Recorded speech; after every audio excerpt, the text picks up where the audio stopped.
Opa, aqui é o professor Thiago Pereira, criador do curso de Prática em Benefícios Previdenciários, e seja bem-vindo à nossa aula 3. E nessa série de vídeos eu venho te mostrando como a advocacia previdenciária é uma oportunidade de mercado agora e que você pode lucrar nessa área com apenas 6 meses de atuação, começando sem clientes e sem conhecimento prático, aplicando o meu método de atuação. E o meu método é baseado em focar em 20% do que eu faço para gerar 80% dos meus resultados. Você deve estar se perguntando, mas como assim, Thiago? Eu vou te dar um exemplo. Um requerimento administrativo que demanda pouca energia do meu trabalho pode gerar um resultado capaz de bancar 5 meses de despesas do escritório. Foi assim comigo quando eu comecei a atuar nessa área. Eu lembro que eu peguei uma aposentadoria por tempo de contribuição que precisei organizar e reunir a documentação e depois fazer o requerimento na agência.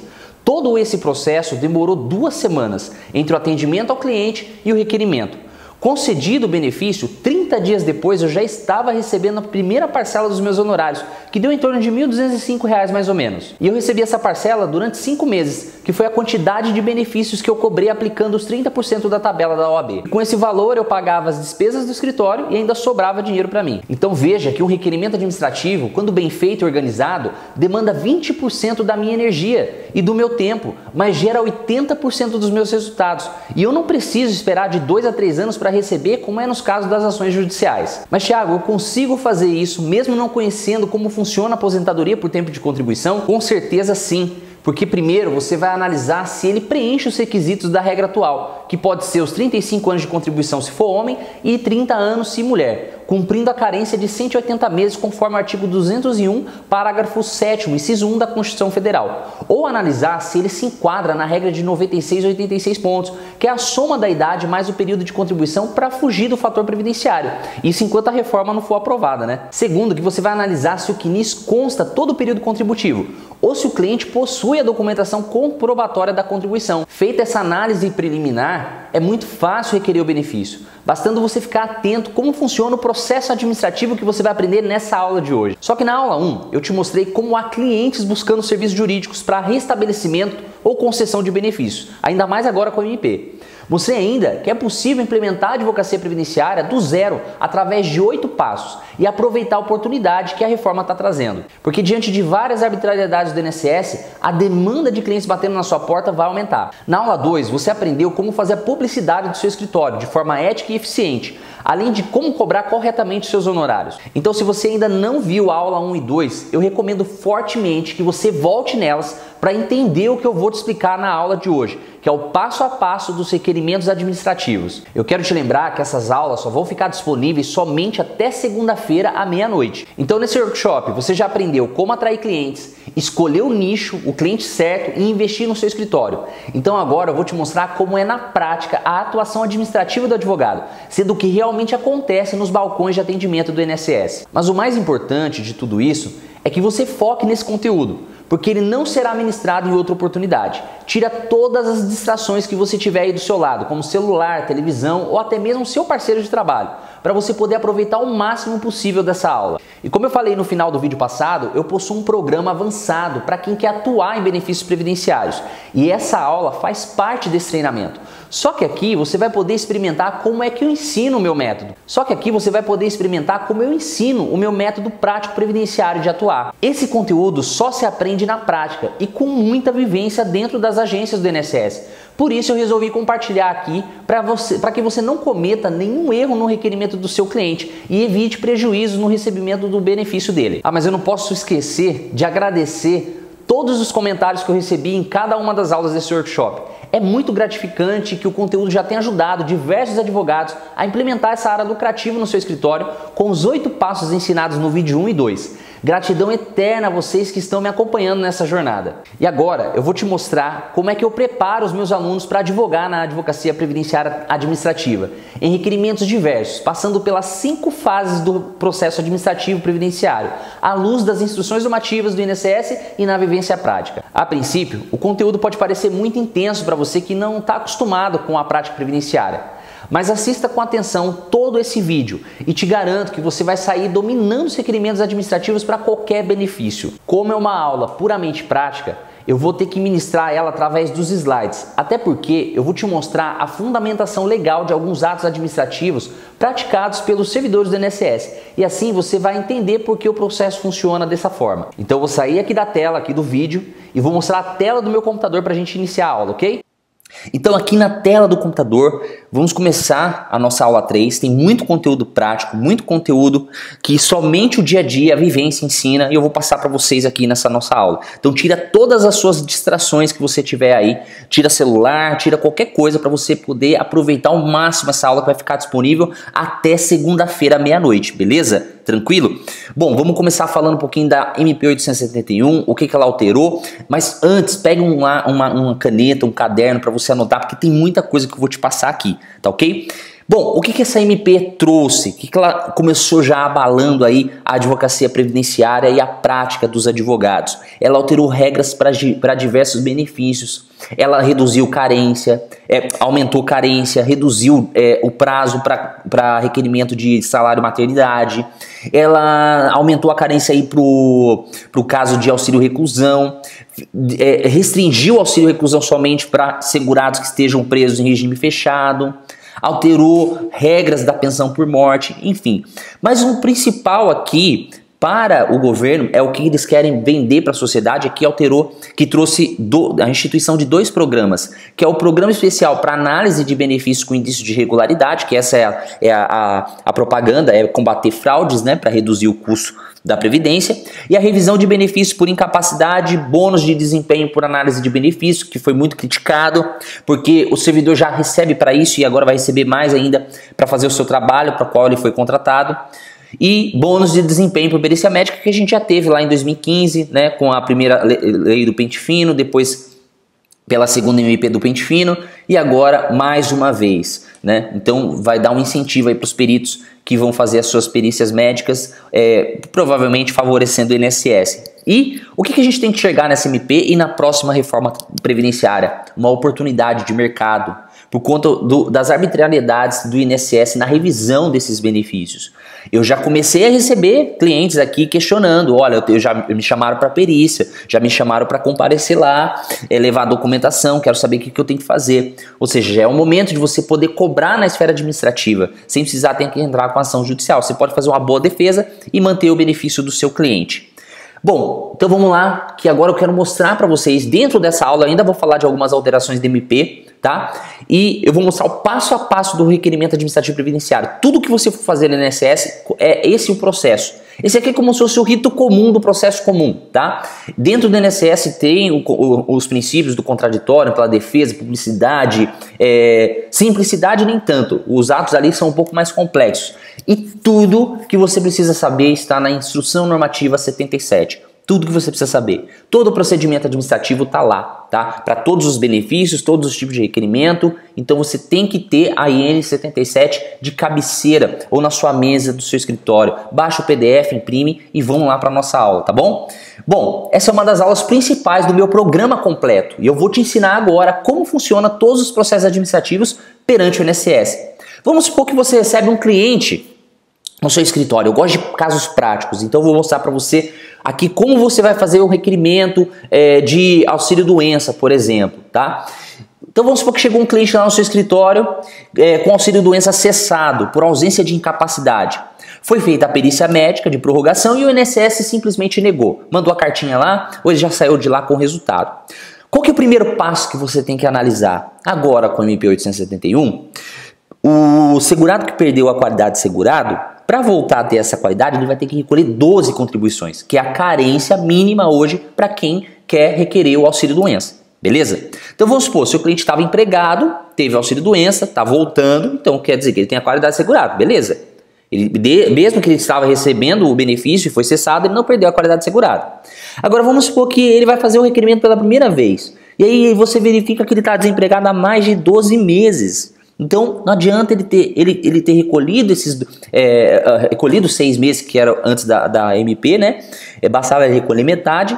Agora, se ele vai fazer o requerimento após a MP, né? Ou esse prazo exauriu após a MP, então ele vai ter que recolher novamente 12 contribuições. Agora vamos supor que esse prazo de 6 contribuições ele recolheu antes da MP. Então, ele tem um direito, ele tem a qualidade assegurada e pode requerer novamente o benefício. Então, você tem que analisar, nesse primeiro passo, se a qualidade assegurada dele está mantida. Porque se não tiver, o que vai acontecer? Você nem precisa prosseguir no atendimento, porque você não vai conseguir o benefício para ele, tá? Então, o MP 871 alterou a regra lá do artigo 27A da Lei de Benefício, que é a Lei 8.213, para poder aumentar o prazo de carência, tá? O salário maternidade, que antes era 5 contribuições para voltar à qualidade assegurada, agora é 10. Tá, voltou ao normal. No caso em tela, então, como eu falei, antes era 6 meses, no caso do auxílio-doença, agora é 12 meses para voltar a ter a qualidade assegurada. Ele tem que recolher 12 meses para poder voltar à qualidade assegurada, beleza? Segundo passo, o que você tem que analisar? Documentação médica. Atual, ela tem que ser atual e objetiva. O que é isso, Thiago? Às vezes o cliente ele vem aqui no escritório com algumas dores e diz que não está conseguindo trabalhar. Então você tem que analisar se ele já tem a documentação. Porque se não tiver, não adianta nada você marcar a perícia para ele, ele tem que marcar com o médico tem que dar um relatório médico para ele. É difícil os médicos falarem que o paciente está incapacitado ou não trabalha, a não ser que seja uma coisa muito grave, por exemplo, perder um dedo, perder um membro, teve um AVC ou um câncer. Aí nesse caso, geralmente os médicos, eles acontece. Que médico, Thiago? Médico particular do seu cliente, beleza? Terceiro passo, recolher os documentos, todos os documentos médicos, com laudos, relatórios, receitas, ressonâncias, raio-x, enfim, você vai recolher toda essa documentação para poder juntar nos autos. Quanto que eu cobro, Thiago, para esse tipo de atendimento? 30% sobre os 5 primeiros benefícios e mais 30% sobre os atrasados. Hoje, é temerário você pedir tutela de urgência, por quê? Há o risco de ter que devolver esse valor para o INSS. A jurisprudência está mudando, o STF está mudando a jurisprudência, vai rediscutir isso para que o segurado, mesmo que tenha recebido de boa fé, ele vai ter que devolver o que ele recebeu em sede de tutela de urgência que foi revogada numa sentença, revertida numa sentença. Porque a gente está falando de uma decisão precária, tá? Então, se você tem certeza que o seu cliente vai receber, vai ter a procedência total do pedido, aí você pede a tutela. E como que você cobra? 20% sobre cada benefício que ele receber durante a tutela. Por quê? Esse valor vai substituir os atrasados. Então vamos lá. Quais são as fases do processo administrativo previdenciário? Primeiro, fase inicial ou de instrução. Pessoal, tem que ir rápido aqui para nossa aula não ficar muito comprida, beleza? A fase inicial de instrução, ou de instauração, desculpa, é o início do processo com o requerimento do administrado, ou a instauração de ofício. Pode o próprio INSS instaurar de ofício um processo administrativo, previdenciário, que é o caso da revisão de benefício. Ele vai instaurar de ofício, vai intimar o segurado, artigo 69 da Lei de Benefício, da Lei 8.212, que teve alteração com o MP 871, ele vai iniciar esse procedimento, de ofício, vai intimar o segurado para apresentar a defesa em 10 dias. Não apresentou, o benefício vai ser suspenso e depois vai até o final com a fase instrutória, a fase decisória, e aí tem a fase recursal, se o segurado quiser recorrer, e a fase de cumprimento da decisão, que é a cassação do benefício, tá ok? Fase instrutória é fase em que se produzem as provas necessárias para a comprovação do direito e ou a tomada de decisão pelo servidor julgador. Tá? Fase decisória, momento que o servidor julgador analisa as provas, considera os requerimentos e os objetivos traçados para o processo e decide sobre o caso posto na esfera administrativa. Fase recursal, fase em que o administrado, não concordando com a decisão administrativa, postula a sua alteração ao órgão superior por meio do recurso ao recurso ordinário, né, ao CRSS, que a gente vai falar depois, via recurso administrativo para o CRSS. Fase de cumprimento da decisão administrativa. Após o encerramento do processo, inicia-se a fase de cumprimento da decisão, em que se implementam ou se cancelam benefícios, por exemplo, como é o caso aqui do novo regulamento de revisão de benefícios que tiverem indícios de fraude ou indícios de erro material na concessão. Bom, vamos falar primeiro da fase inicial ou de instauração. Então vamos supor, você pegou toda a documentação lá do seu cliente, verificou que ele tem o direito e agora você tem 3 opções de fazer o requerimento. Na verdade agora só 2. O INSS quer ficar mais longe do segurado, então o segurado não pode, é difícil o segurado ir lá fazer o requerimento na agência. Tudo é pelo 135 ou meu INSS digital, tá? Você como advogado é procurador, lembrando que a procuração pode ser qualquer uma, não precisa ser registrada nem reconhecido firma, não há necessidade. Tem a própria procuração do INSS e eu disponibilizei essa procuração no nosso evento, aqui no nosso workshop. Você tem essa procuração disponível aí no nosso workshop. Continuando, procedimento administrativo inicia-se pelo requerimento do segurado ao dependente. O dependente também é legitimado, tá? Ou pode ser iniciado de ofício pela administração ou pelo requerimento de terceiro legitimado, que a gente vai falar também. Após o PA, deve seguir o curso normal do procedimento administrativo, ainda que haja abandono do segurado, então, ou do advogado. Se você der entrada, ele vai até o final, mesmo que você não pratique os outros atos. Você vai ser intimado, o segurado vai ser intimado para poder dar andamento, mas mesmo assim, a administração deve concluir o requerimento dentro dos prazos e formas previstas. Qual que é, Thiago? 60 dias prorrogados, né? 30 dias com prorrogação de mais 30 de forma motivada, devendo movimentá-lo de ofício se necessário. Ocorrem 3 atos aqui na fase inicial. Primeiro, registro do atendimento no sistema informatizado. Você já pegou lá no meu INSS, já fez um requerimento lá? Se você não fez, quando você faz, a primeira coisa que você tem que fazer é a atualização dos dados.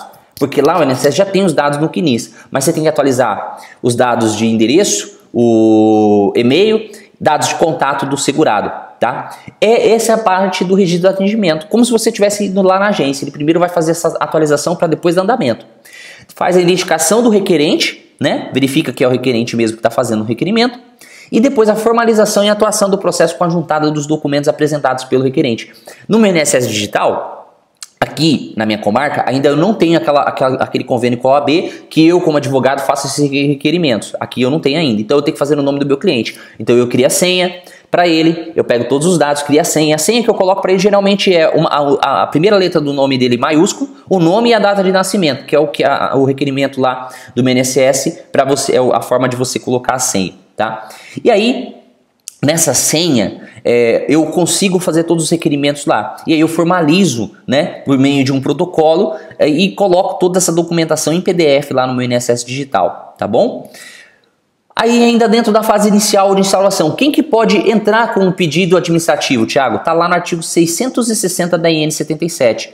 O próprio segurado, o dependente ou beneficiário, no caso aqui pode ser o beneficiário de pensão por morte, né, que é o segurado, o dependente do segurado, o procurador legalmente constituído, pode ser um terceiro, pessoa física, né, ou você como advogado, o representante legal assim entendido, tutor, curador, detentor da guarda ou administrador provisório do interessado, quando for o caso, a empresa, o sindicato, a entidade de aposentados devidamente legalizada na forma do artigo 117 da Lei 8.213, e o dirigente de entidade de atendimento. A entidade de atendimento é aquela de acolhimento familiar ou institucional de que trata o artigo 92, parágrafo 1º do Estatuto da Criança e do Adolescente. Beleza? Ainda dentro da fase inicial, qual que é a competência administrativa para requerer o benefício? O segurado, aqui a gente está falando de competência territorial. O segurado ele pode requerer o benefício em qualquer agência da Previdência Social, APS, independentemente da localidade do seu domicílio. Isso está lá no artigo 670 da IN 77. Tá? Então, eu já fiz requerimento para a cidade de Itu, para a cidade de Campinas, mesmo meus clientes morando aqui em Indaiatuba.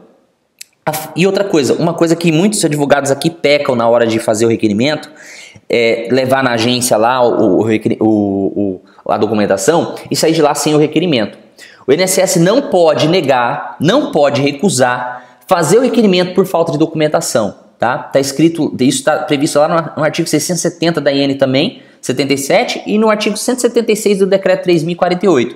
Então o INSS não pode se negar. Na hora que você for lá fazer o requerimento, o servidor fala assim, tá faltando documento tal. Beleza, faz o seguinte, faz o requerimento aí, eu não consigo esse documento agora, me dá uma carta de justificação e eu pego e depois cumpro essa carta. Tá bom? E aí o INSS vai te dar essa carta de exigência, na verdade, justificação não, carta de exigência, e aí você vai e leva depois a documentação lá. Então ele não pode negar, para você não perder viagem, então pede para que seja feito o requerimento, tá? Agora, se ele for analisar de pronto ali, que seria interessante, se tiver todos os requisitos, ele poderia analisar de pronto e já te dar o resultado. Eu já tive vários benefícios assim, aposentadoria por idade, foi um caso de um cliente que tinha lá todos os requisitos e já saiu de lá com o resultado, tá bom? Se no atendimento todas as condições necessárias para a concessão do benefício estiverem presentes, a decisão deve ser dada imediatamente, também está lá no artigo 689 da IN. Veja que tudo está pela IN, tá? Fica atento aí. Reafirmação da DER. Isso aqui, pessoal, é importante, que é tese, que já tem muito tempo, mas a gente tem visto isso ficar mais presente diante da demora do INSS na análise de benefícios. Veja só. Vamos supor que hoje você dá entrada num benefício para o seu cliente, né? E aí o INSS demora 30 dias ou 60 dias ou até mais para poder fazer o requerimento. Você pode, no requerimento, para poder fazer a análise do requerimento, no requerimento você pode falar para o INSS o seguinte: olha, eu quero que na data que vocês forem fazer a análise, vocês verifiquem novamente os requisitos se o meu cliente tem direito ao benefício ou outro benefício. Isso chama reafirmação da DER, que é a data de entrada do requerimento. Para que, por exemplo, hoje a gente está dando entrada no requerimento. Daqui 60 dias o INSS vai analisar. Vamos supor que daqui 60 dias seu cliente tem direito a outro benefício. Ou, por exemplo, você tem entrada numa aposentadoria por idade, de repente ele tem direito a uma aposentadoria por tempo de contribuição.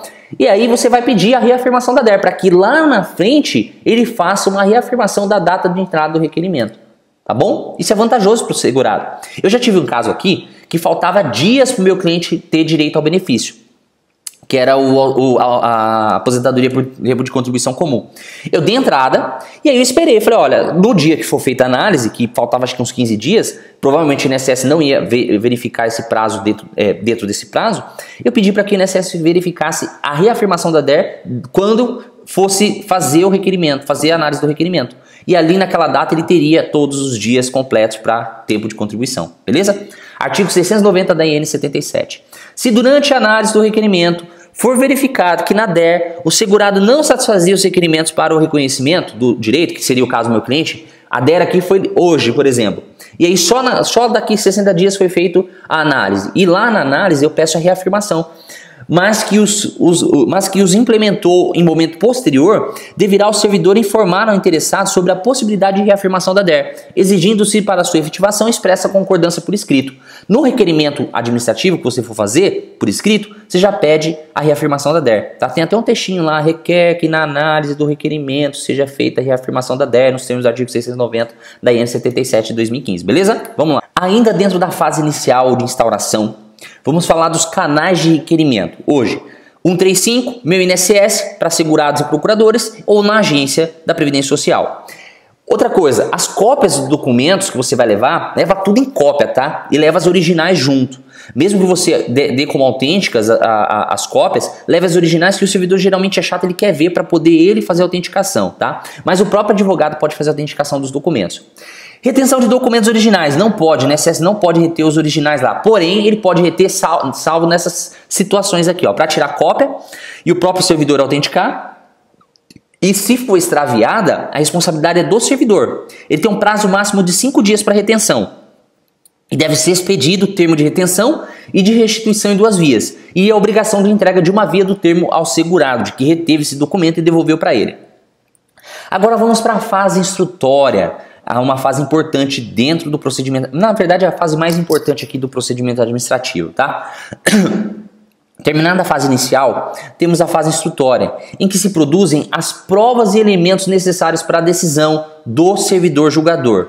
A produção pode ser feita por requerimento do INSS ou de forma voluntária pelo requerente. Então você já vai juntar a documentação ou o INSS faz carta de exigência para você juntar posteriormente.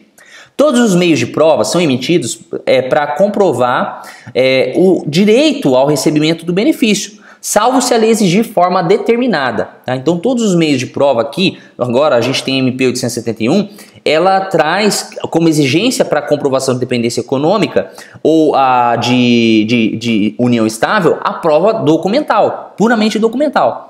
Prova que tenha início de prova material. E aí, de forma secundária, subsidiária, a prova testemunhal. Não pode mais, como ocorria nas ações de união estável, a prova meramente testemunhal. Então, na hora que você for fazer um requerimento, até mesmo na Justiça Federal, para reconhecimento de união estável para pensão por morte ou dependência econômica, você tem que levar a prova material, tá bom? O que é prova material aqui, Thiago? Conversa de WhatsApp, fotos de viagens, tá?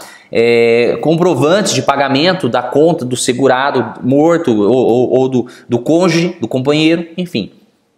Cabe ao INSS analisar todas as provas para todos os requisitos, mesmo que algum deles esteja faltando para a concessão do benefício. Veja só, tive um caso de um cliente que deu entrada sozinho numa aposentadoria por tempo especial. E aí, ele não tinha o tempo total na verdade, a aposentadoria por tempo de contribuição utilizando o tempo especial. Ele não tinha os 35 anos, não ia dar os 35 anos. Só que o INSS, ele teve que fazer a análise do período especial. a comprovação estava lá com a documentação e no despacho estava lá dizendo, ó, o período de tal a tal comprova-se tempo especial. Então, para fins de conversão, dá X tempo de contribuição comum, que daí faz aquela conversão, multiplica pela alíquota, pelo multiplicador lá de 1,4, se é 25 anos e assim por diante. Então, nesse caso, o INSS não pode, por exemplo, deixar de analisar um benefício por conta de outros requisitos que não foram satisfeitos. Então, ele tem hoje, por exemplo, uma aposentadoria por tempo de contribuição, né? Por enquanto é 35 anos homem, 30 anos mulher para a urbana. Se o segurado não tem direito, não fez os 35 anos, o INSS tem que despachar no sentido de dizer que ele pelo menos tem a carência de 15 anos. Para esse benefício. Tem que analisar todos os requisitos, tá? Quando a documentação apresentada não for suficiente para o acerto do CNIS, o INSS vai realizar as seguintes diligências. Primeiro, o próprio INSS vai fazer isso. Consulta ao banco de dados colocados à disposição do INSS, emissão de ofício para empresas ou órgãos e pesquisa externa e justificação administrativa, que é chamar o segurado para apresentar a prova, uma outra prova que a prova documental não foi suficiente para comprovar, beleza? Carta de exigência, o que é isso, Thiago? Carta de exigência é o meio mais comum de intimação do INSS para a produção de prova do requerente. Então você deu entrada no benefício, né? E aí faltou uma documentação. O INSS vai emitir uma carta de exigência, vai para o endereço do segurado ou para o endereço lá cadastrado no CNIS dele, e aí ele tem que ter um prazo aí mínimo de 30 dias para poder cumprir essa carta de exigência. Então elas são emitidas posteriormente ao requerimento administrativo e enviadas pelo correio aos segurados ou advogados.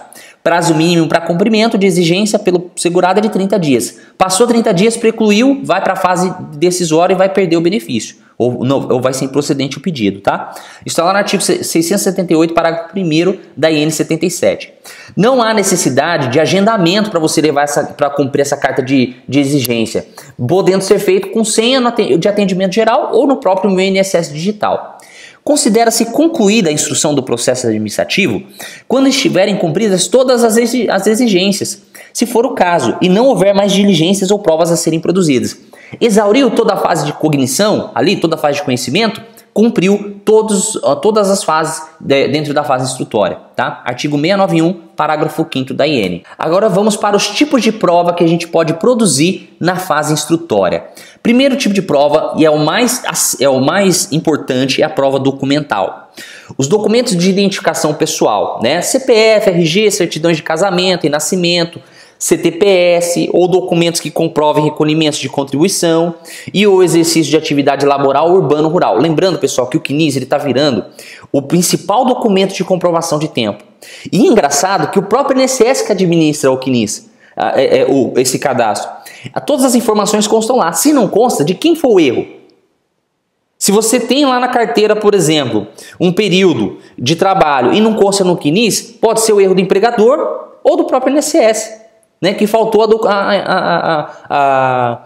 o reconhecimento desse período lá. E aí cabe o segurado entrar com a ação para comprovar que teve esse período trabalhado. Tá? Documentos médicos para a prova da incapacidade laboral, como atestados e exames.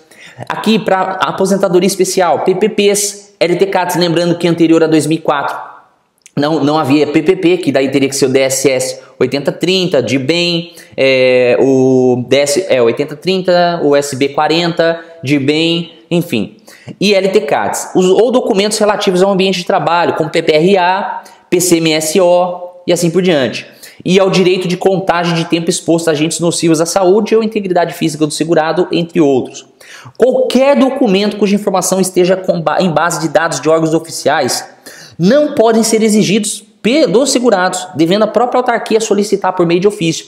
Então, se tem uma informação que está na Receita Federal, o INSS não pode exigir isso de você, do seu cliente. É o INSS mesmo que vai fazer esse requerimento. Isso está lá no artigo 684 da IN 77 ou no artigo 2º do Decreto 6.932, tá bom? Vamos lá ainda. Prova documental. Pode o segurado requerer a utilização de documentos constantes em processo administrativo anterior. Isso está lá no artigo 685 da IN também. Eu tive um caso aqui de um segurado que ele deu entrada sozinho numa aposentadoria por tempo de contribuição. E aí ele já tinha pegado uma CTC lá, que é uma certidão de tempo de contribuição do regime próprio dele, na prefeitura de Santo André, e levou a original e deixou a original lá. Você vê que, olha só que falta de informação. O servidor poderia falar, não, ó, só vou tirar a cópia, autentico e te devolvo o original. Não, ele deixou a original lá e não falou nada com o meu cliente, né? E aí eu tive que pedir no meu requerimento, depois que ele cumpriu o prazo, falar, olha, tem um processo no meu requerimento, coloquei assim, tem um processo de número tal, e aí nesse processo eu quero que seja extraída a CTC para utilizar nesse meu processo. Então eu fiz isso com base na instrução normativa 77, artigo 685.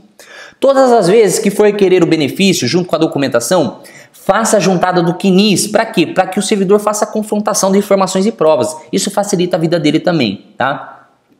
O reconhecimento de firma somente poderá ser exigido quando houver dúvida de autenticidade do documento. Então, por exemplo, tive um caso também de uma aposentadoria especial que veio o laudo do perito da empresa, né, dizendo que, comprometendo lá o LTCAT, né, então precisava do laudo técnico e também era um DIRBEM ou era um SB 40. Aí o INSS mandou uma carta de exigência dizendo o seguinte, olha, eu quero que o engenheiro da empresa, engenheiro técnico de técnico de segurança do trabalho, ele autentique a cópia e reconheça a firma da assinatura dele nesse LTCAT. E aí eu tive que fazer isso, tá? Então é praxe o INSS pedir esse reconhecimento de firma. Bom, essa é a prova documental. E a prova testemunhal ou oral, que é o depoimento da parte do segurado, como que é produzida? É produzida por meio da justificação administrativa, com a oitiva do segurado ou de testemunhas. A entrevista rural, a antiga entrevista rural, foi extinta, tá? Que chamava o segurado rural, tal, os seus vizinhos, confrontantes, enfim. Testemunha oral, oitiva de testemunhas ou do próprio segurado, se dará por meio da justificação administrativa, usada no processo administrativo com o fim de complementar o valor probatório dos documentos. Ou seja, ela não vai ter um valor probatório o mesmo do que a prova documental. Então ela é uma prova subsidiária, só usa se o INSS verificar que realmente não tem mais documentos ou os documentos não são suficientes para comprovar aquele benefício, aquele direito ao benefício. Sem de regra, a prova secundária. Vou dar um exemplo. Prova de dependência econômica ou de relação de dependência como união estável na esfera administrativa é exigida a prova documental como início de prova material. E essa alteração foi trazida com a MP 871 lá no parágrafo 5º. Prova da união estável e de dependência econômica exigem início de prova material contemporânea dos fatos, não admitida a prova exclusivamente testemunhal, exceto na ocorrência de motivo de força maior ou caso fortuito, conforme disposto no regulamento. Veja, isso aqui já era um entendimento também utilizado até nas ações trabalhistas.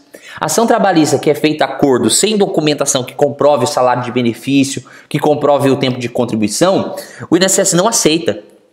Então não adianta você ir para a ação trabalhista, fazer um acordo, reconhecer o vínculo e vir com esse acordo sem prova, só prova documental, ou testemunhal, ou até mesmo um reconhecimento de uma procedência da ação com prova testemunhal. O INSS não vai aceitar, tá?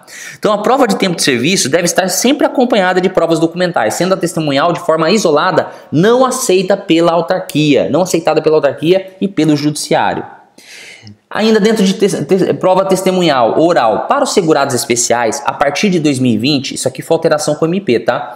Terá que comprovar o período rural por meio de cadastro no CNIS, nos termos do artigo 38A da Lei 8.213/91. Então vai ser feito um cadastro único de segurados especiais e toda a informação que constar lá é o que vai valer para o INSS para ter prova do período especial, tá? Do período do segurado especial do período rural. Então tá lá no artigo 38A. O Ministério da Economia manterá sistemas de cadastro dos segurados especiais no Cadastro Nacional de Informações Sociais, que seria o CNIS, observado o disposto no artigo 4º, no parágrafo 4º, 5º do artigo 17 da Lei de Benefícios, e poderá firmar acordo de cooperação com o Ministério da Agricultura, Pecuária e Abastecimento e com outros órgãos da administração pública federal, estadual, distrital e municipal para a manutenção e a gestão do sistema de cadastro. Como vai ser isso na prática? Não sabemos, tá? Porque vai começar a valer a partir de 2020. Então a gente vai ter que fazer o requerimento, levar essa certidão lá, a autodeclaração também, né, que pode ser contestada pelo INSS, e aí o INSS vai verificar se está lá no CNIS essas informações,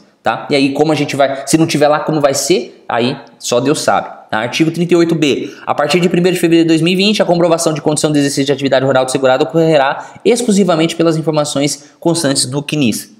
A oitiva pode ser feita também, aqui no caso, pode ser feita a oitiva testemunhal, de testemunhas, de vizinhos confrontantes do imóvel rural onde era exercida a atividade do segurado, se for caso de justificação administrativa dentro do requerimento administrativo de aposentadoria rural ou outro benefício rural.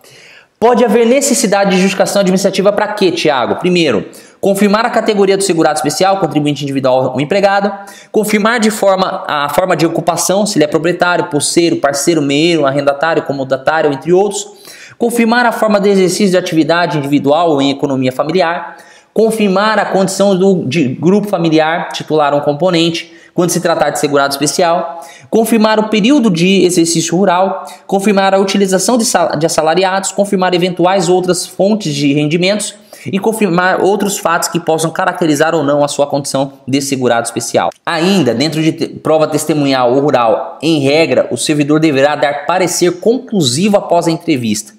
E se surgir dúvidas, pode requerer a oitiva de testemunhas e dar o parecer após, tá? E como vai ser feito isso? Dentro da justificação administrativa, que é o JA.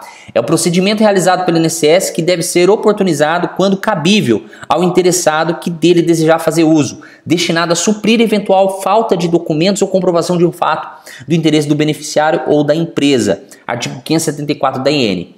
Pode ser requerido para comprovação de informações para atualização do CNIS ou para reconhecimento de direitos, sem qualquer custo ao segurado. Não pode ser cobrado nada do segurado para fazer a justificação administrativa. O requerimento deve ser feito acompanhado de início de prova material. Então não adianta assim você dar entrada no benefício sem nenhum documento e pedir a justificação administrativa. O INSS não vai fazer, tá? Porque ele é uma prova secundária. Justificando o fato de que se comprovar com as testemunhas em número não inferior a 3 e não superior a 6, ou seja, vai para o requerimento pedir a justificação administrativa, tem que ter no mínimo 3 testemunhas e no máximo 6. Podem ser ouvidas as testemunhas que não residem no local do requerimento. Então, na hora de você fazer o requerimento da justificação administrativa, pode dizer para o INSS, olha, tem uma testemunha que eu não mora aqui. Então, você vai pedir para que ela seja ouvida em outra, como se fosse a carta precatória aqui, em outra localidade, tá? O segurado pode requerer que sejam ouvidas na agência da cidade onde essas testemunhas residem. Está lá no artigo 585 da IN também. O servidor vai verificar se cumpre os requisitos para o devido procedimento administrativo, marcando data, hora e local da oitiva das testemunhas. E cabe ao interessado intimar essas testemunhas para comparecer na agência, tá? O INSS não vai mandar cartinha não para as testemunhas, beleza? Você que tem que levar lá. E não é obrigatória a presença do justificante. Então não precisa o segurado ir lá para poder acompanhar a justificação administrativa dessa testemunha e seu procurador. Mas eu acho importante, é interessante para que você possa instruir a testemunha o que ela tem que falar lá, tá bom? Avançando, prova pericial, que é outro tipo de prova. Então a gente já viu prova documental, prova testemunhal e agora prova pericial, que ela é realizada pelos peritos médicos, assistentes sociais do INSS e por perito grafotécnico em caso de justificação administrativa. O que é isso, Thiago? Perito grafotécnico, ele vai verificar se a documentação está em ordem, se a assinatura é verdadeira, se o documento é verdadeiro, enfim. Então é feito pelos peritos médicos do INSS, quem analisa documentação de tempo especial, perito médico do INSS. E assistentes sociais do INSS que vai até a casa do segurado para verificar, por exemplo, condições de loas ou as condições do adicional lá de 25%, que agora foi estendido por meio de jurisprudência. Tem muito advogado equivocado aí achando que foi uma lei que instituiu, que alterou a lei 8.213, dando direito ao adicional de 25% para todos os benefícios. Não. Esse adicional é somente para todas as aposentadorias, mas é uma jurisprudência do STJ, tá bom? Bom, passamos à fase instrutória. Concluída a fase instrutória, passamos à fase decisória. Após a conclusão da fase de instrução, a unidade de atendimento do INSS terá o prazo de 30 dias para decidir, podendo prorrogar por igual período de forma motivada. Então, esse prazo de 30 dias, ele tem que ser cumprido, e se o INSS prorrogar, ele tem que avisar o segurado. Olha, não foi feita ainda a análise e vamos prorrogar por 30 dias. Tá? E justificar por isso. Caso o procedimento demore mais de 60 dias, você vai ganhar aqui, na nossa aula de hoje, um mandado de segurança, que é um modelo para você requerer na esfera judicial o cumprimento do prazo, tá bom? O artigo 696 da IN 77 prescreve que conclui-se o processo administrativo com a decisão administrativa, ressalvando o direito do segurado recorrer ou revisar nos prazos previstos na lei, né? A decisão administrativa deve ter, tá lá no parágrafo 1º do artigo 691 da IN. Então, no despacho tem que estar o seguinte. E lembrando, pessoal, que despacho não é aquela cartinha que o segurado recebe, não, tá? É um despacho que tem dentro do procedimento administrativo que você pode tirar cópia, tá? Primeiro, prazo de 30 dias após a conclusão da instalação com prorrogação de igual período. Artigo 691, parágrafo 4º. Despacho sucinto do objetivo do requerimento administrativo. Fundamentação com análise das provas constantes nos autos, ou seja, o INSS tem que analisar cada prova. Conclusão deferindo ou indeferindo o pedido formulado, sendo suficiente a mera justificativa do indeferimento constante no sistema informatizado da Previdência Social. Então vai constar isso no despacho decisório, tá? Então tá aqui, pessoal, isso aqui é um pedido de aposentadoria por tempo de contribuição. Então aqui o INSS traz um despacho padrão, tá? Um despacho padrão dizendo que não reconheceu, tal, mas tem um outro despacho no PA, esse aqui é o que é enviado para o segurado, mas tem um outro despacho, uma decisão no PA, que mostra lá que o período que foi reconhecido, o período que não foi reconhecido, fala da análise de tal documentação, enfim. Esse despacho está dentro do processo administrativo, tá ok? Fase decisória ainda. As decisões da autarquia devem ser motivadas de forma clara e coerente, indicando quais os requisitos legais que foram ou não atendidos, podendo fundamentar-se em decisões anteriores de outros benefícios, de outros requerimentos, bem como notas técnicas e pareceres do órgão consultivo competente ou quais serão parte integrante do ato decisório. Está lá no artigo 691, parágrafo 1º, parágrafo 2º da IN 77. E das decisões, cabe recurso no prazo de 30 dias, tá bom? Artigo 692 da IN também. Agora vamos para a fase recursal, que é interessante você saber a estrutura recursal do Conselho de Recursos do Seguro Social, de Seguridade Social. Após o ato decisório, o segurado poderá recorrer da decisão para as juntas de recurso. E o recurso não é julgado pelo próprio INSS, mas sim por um órgão à parte, denominado Conselho de Recursos do Seguro Social, em que as juntas se compõem. Primeiro, 29 juntas de recursos com competência de julgar, em primeira instância, os recursos interpostos contra as decisões prolatadas, na verdade, pelos órgãos regionais do INSS em matéria de interesse de seus beneficiários, tá bom? Esse recurso, pessoal, ele é um recurso, ele tem o nome de recurso ordinário, na verdade. E esse recurso ele é interposto na própria agência para encaminhar para as juntas, tá bom? Depois nós temos as 4 câmaras de julgamento. Na verdade aqui, a primeira instância, tá, de recursos é as juntas. A segunda instância é as câmaras de julgamento. A terceira e última é o conselho pleno, tá? A primeira não é a agência, beleza? Porque a primeira instância aqui é quem vai analisar os recursos. Então essas 29 juntas, tá? 4 câmaras. Aqui você pode discutir provas, fatos, enfim, aqui nas juntas. Depois, as 4 câmaras de julgamento do CAGE, com sede em Brasília, têm competência de julgar em segunda instância os recursos interpostos contra as decisões proferidas pelas juntas de recurso, que infringem a lei, regulamento, enunciado ou ato normativo ministerial. Veja que aqui ele é um pouco mais restrito. Então, se tiver uma decisão claramente que confronta uma lei, regulamento, enunciado ou ato administrativo, ato normativo ministerial, ou uma própria IN, quem vai julgar é as câmaras de julgamento, tá? As 4 câmaras.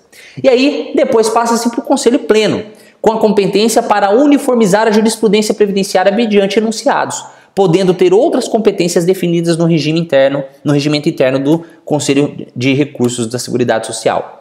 Não é necessário, lembrando aqui, do esgotamento da via administrativa para pleito judicial, ou seja, você não precisa ir para todos os recursos para depois ir para o judicial. Você teve o primeiro indeferimento, já pode entrar com ação judicial, tá? O prazo é de 30 dias para o recurso e para contrarrazões do INSS, ou o próprio INSS pode recorrer da decisão e você fazer as contrarrazões, e contados em dias corridos, tá? Os 30 dias.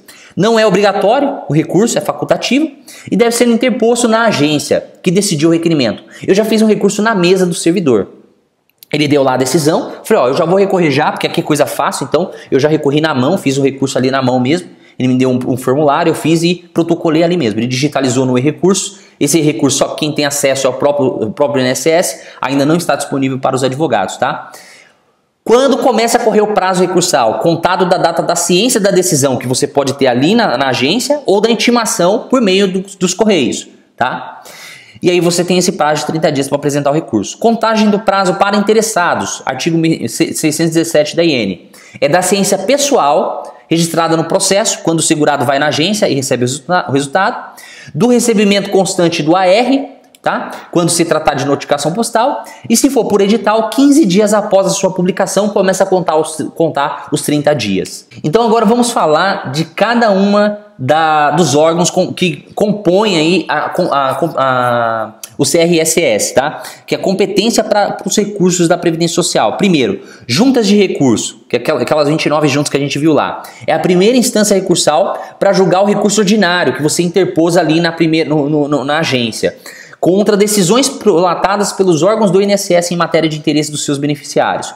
Depois ela vai para o CAGE, que é a Câmara de Julgamento, segunda instância recursal, para julgar o recurso especial. Então o recurso das decisões das juntas é o recurso especial, interposto contra as decisões proferidas pelas juntas de recurso que infringem a lei, regulamento, enunciado ou ato normativo ministerial. Vedado conhecer recurso especial exclusivamente baseado em matéria médica, tá? Então se você for discutir lá que o segurado está realmente incapaz ou não vai para o CAGE, tá? Vai parar ali na junta de recurso. E nós temos o Conselho Pleno, que é a terceira instância recursal que julga os pedidos de uniformização de jurisprudência previdenciária e delibera acerca da perda de mandato de conselheiros do Conselho Regional, do Conselho de Recursos do Seguro Social, tá?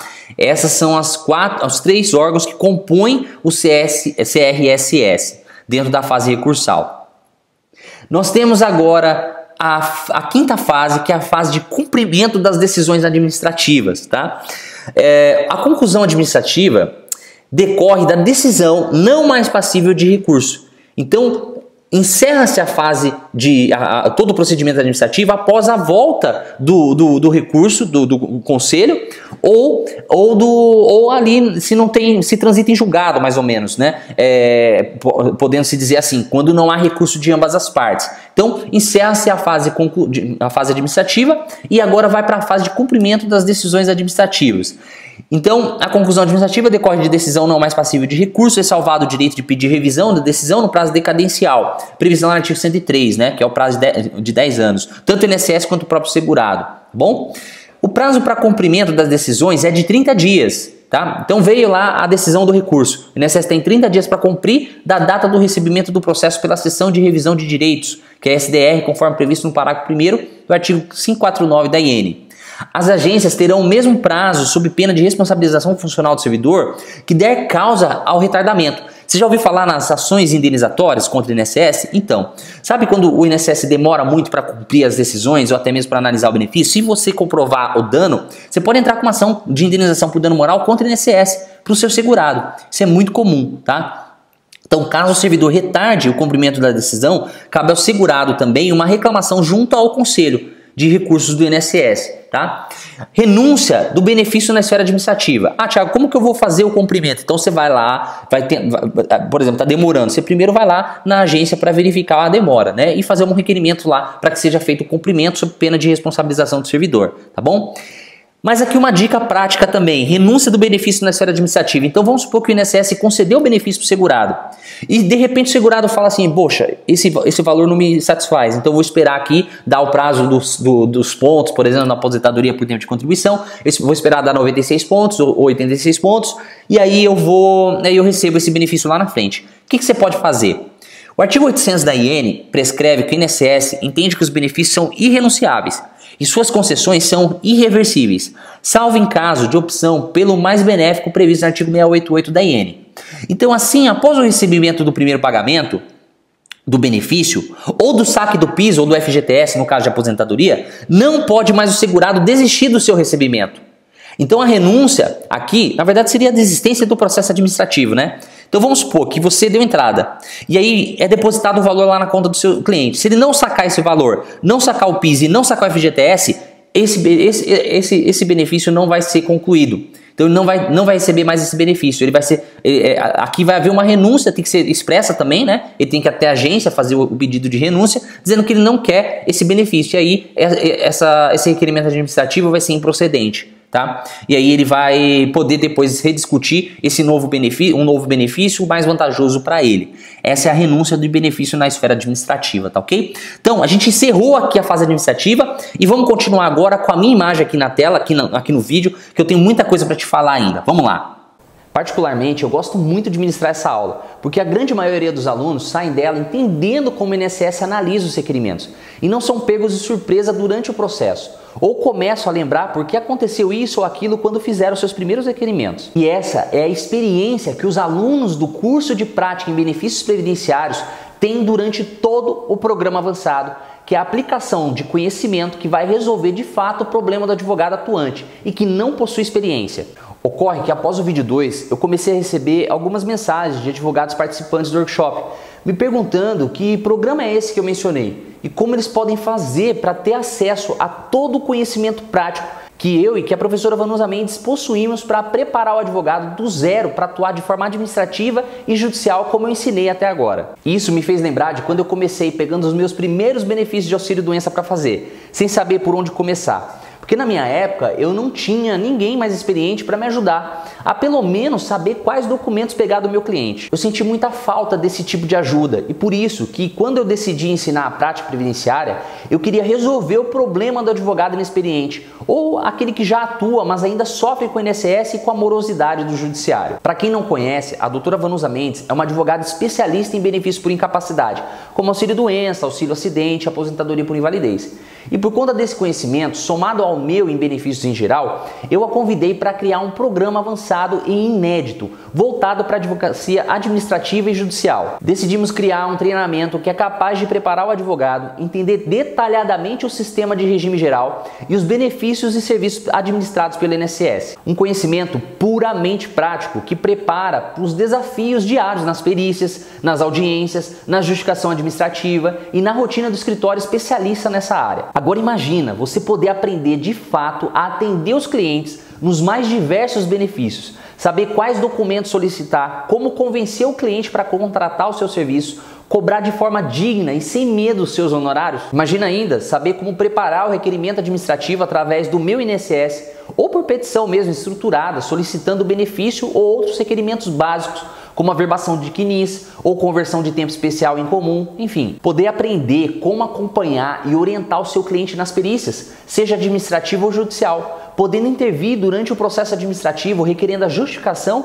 ou atendendo às cartas de exigências emitidas pela autarquia para não deixar o benefício do seu cliente ser indeferido. Conhecer como funcionam os tipos de prova que se pode produzir no processo administrativo ou judicial em benefícios como aposentadorias rurais, híbridas, que exigem o início de prova material corroborada com a prova testemunhal. Por fim, imagina você saber como redigir todas as petições para requerimento judicial de benefícios de aposentadoria especial, por tempo de contribuição, idade, urbana e rural, pensão por morte, salário maternidade, auxílio reclusão e todos os demais benefícios e serviços oferecidos pelo regime geral. Tudo isso é possível através desse treinamento avançado, que eu vou te apresentar no vídeo 4, que vai ao ar na terça-feira às 8 horas da manhã, horário de Brasília. E nesse treinamento nós trabalhamos dois modos de atuação, que é a advocacia administrativa previdenciária e a judicial, que exigem conhecimentos que demorariam até 5 anos para se adquirir. E nós vamos te dar todo esse conhecimento nesse programa, que já está atualizado com as modificações da MP 871 de 2019. Você vai ser capaz de identificar no atendimento ao seu cliente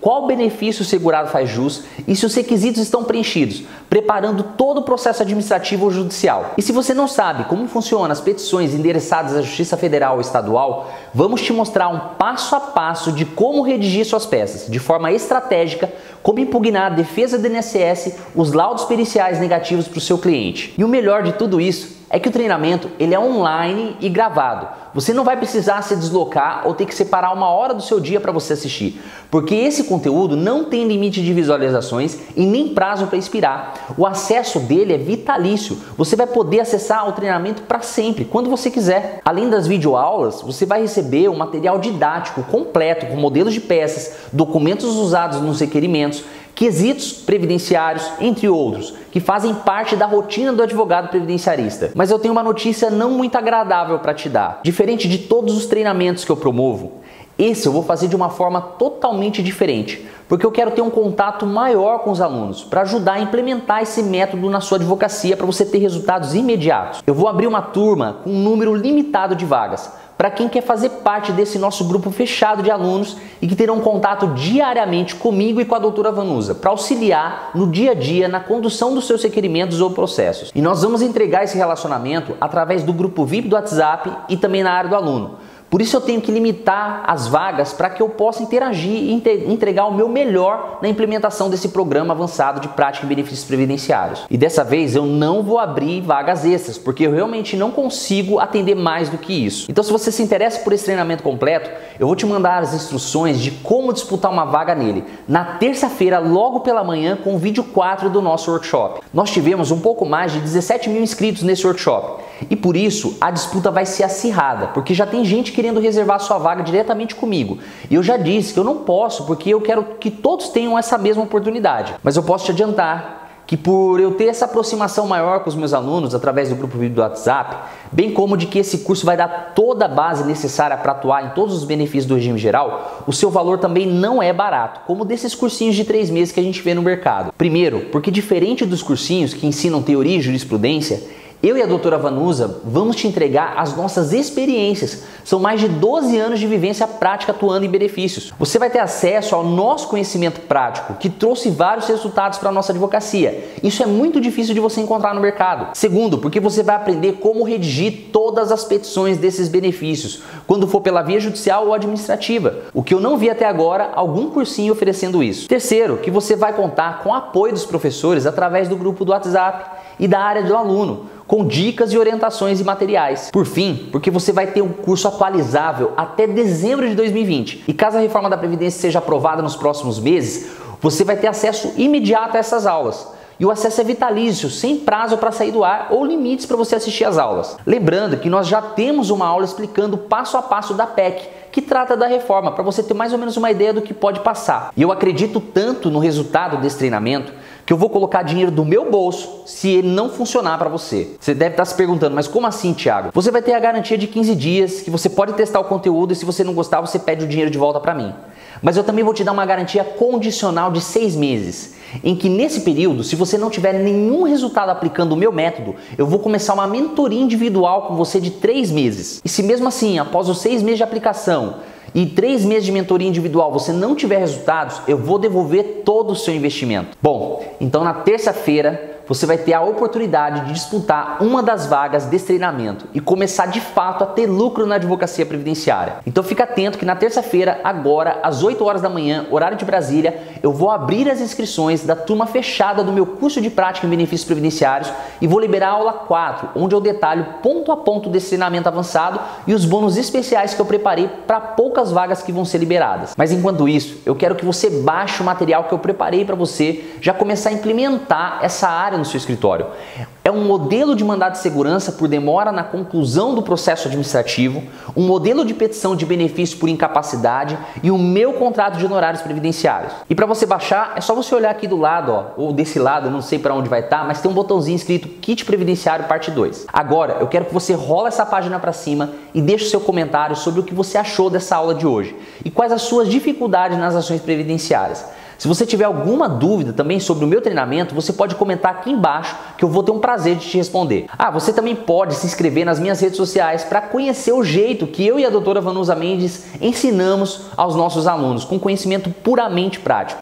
E aqui do lado do vídeo tem o link do nosso Instagram e do YouTube, com muitas dicas e materiais gratuitos. É só você seguir a gente lá. Aqui embaixo também você pode marcar os seus amigos e compartilhar com eles as nossas aulas e materiais que a gente disponibilizou durante o workshop. E agora eu vou te deixar com os alunos que já fizeram esse curso e como eles tiveram o resultado. Um forte abraço e nos vemos na terça-feira na aula 4 e dentro da turma fechada do treinamento. Boa sorte na disputa pela sua vaga. Um abraço. Bom dia, professor Thiago. Queria dizer que o curso está sensacional, estou gostando muito esclarecedor. Os professores estão sempre dispostos a responder nossas dúvidas. Muito bom mesmo, estou aprendendo bastante. Eu já tenho uma pequena experiência nessa área, trabalho já há 2 anos, mas está muito enriquecedor mesmo, gostando muito. Parabéns a vocês, parabéns à doutora Vanusa também. Excelente curso, obrigada. Bom dia, eu quero falar um pouco do curso de previdenciário do Dr. Tiago. Eu não atuava na área previdenciária por falta de conhecimento, por desinteresse, era uma área que não me enchia os olhos. Hoje eu vejo de outra forma, o curso sem dúvida foi um marco na minha profissão, na minha carreira, e eu me abri para esse nicho do direito, que é a área previdenciária, e vi quantas vantagens ela tem e o quanto é importante. Então o curso do Dr. Tiago foi essencial, não só o curso, como todo o atendimento que eles prestam, todo o suporte, Dr. Tiago, doutora Vanusa, o grupo que foi formado é excepcional. Então eu só tenho a agradecer e tecer elogios. Boa tarde, Dr. Tiago. Eu sou José Vieira, de Vitória da Conquista, na Bahia. Comprei esses 2 cursos, tanto trabalhista quanto previdenciário. Estou gostando muito, apesar que ainda estou no início dos cursos, mas estou gostando muito. Gostaria de agradecer pela oportunidade, porque quando a gente termina a faculdade, geralmente a gente sai meio desesperado, sem saber onde que a gente vai conseguir subsídio para dar continuidade, né, ao nosso trabalho. Eu ainda não comecei minha advocacia, sou recém-formado, formei esse ano, no meio do ano, e agora há pouco tempo também passei na OAB. Mas vi nos cursos apresentados pelo senhor a possibilidade de aprimorar, de melhorar, e também pelo fato de ter essa nuance de curso voltado para a prática, né? É o que a gente mais anseia quando termina a faculdade, a prática. Então agradeço pela disponibilidade dos cursos.